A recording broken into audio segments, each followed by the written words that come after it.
Gut health related to హార్మోన్సా లేకపోతే gut bacteria అని అంటాము. గట్ బ్యాక్టీరియా ఈ హార్మోన్స్ ఇవన్నీ ఇంటర్ రిలేటెడ్ ఉంటాయా, ఎలా వర్క్ చేస్తాయి? అబ్సల్యూట్లీ. ఒక డాక్టర్ అన్నారు gut is the first brain అని, ఎందుకంటే ఫస్ట్ గట్ ఫార్మ్ అయిన తర్వాతనే మన బ్రెయిన్ డెవలప్మెంట్ అయింది. Maybe gut doctors tell that.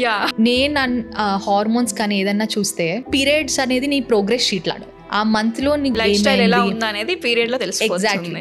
Periods అనేది ఇట్స్ అ ప్రోగ్రెస్ కార్డ్. నువ్వు స్ట్రెస్ ఫీల్ అయ్యావా ఆ మంత్, పీరియడ్స్ రావు. నువ్వు మంచి ఫుడ్ తినలేదా, పీరియడ్స్ పెయిన్ కానీ ఇవన్నీ వస్తాయి. సో సరిగ్గా కేర్ తీసుకోలేదా, ఇన్ఫెక్టెడ్ స్మెల్ రావటం ఇవన్నీ వస్తాయి. So it's like a progress card. కొంతమంది 15 days ఒకసారి పీరియడ్స్ వస్తాయి కదా, వాళ్ళకి ఎలా వస్తాయి అసలు? Every one is built up with so many hormones. ఇప్పుడు గట్ హెల్త్ తీసుకున్నా, వాట్ ఎవర్ మీరు లోపల ఏమిస్తున్నారు, there is oestrogen, progesterone, FSH, LH, ఇవన్నీ మిక్స్ ఆఫ్ హార్మోన్స్ ఎఫెక్టే మన బాడీ. ఎందుకు ఇంత కాంప్లెక్స్ అవుతుంది, ఎందుకు PCOS కి you have to consult a gynaecologist, because ఇవన్నీ చాలా కాంప్లెక్స్. చాలా హార్మోన్స్ ఇంటర్ రిలేటెడ్ అయ్యి ఒక సైకిల్ అనేది వస్తుంది. అందుకే I always tell females, please respect your periods. అందరూ ఇప్పుడు మదర్స్ అంటారు అమ్మాయిలకే కష్టాలు, అమ్మాయిలకే ఎందుకు పుట్టానో ఏంటో, ఎందుకు నాకే ఇట్లా వస్తుంది.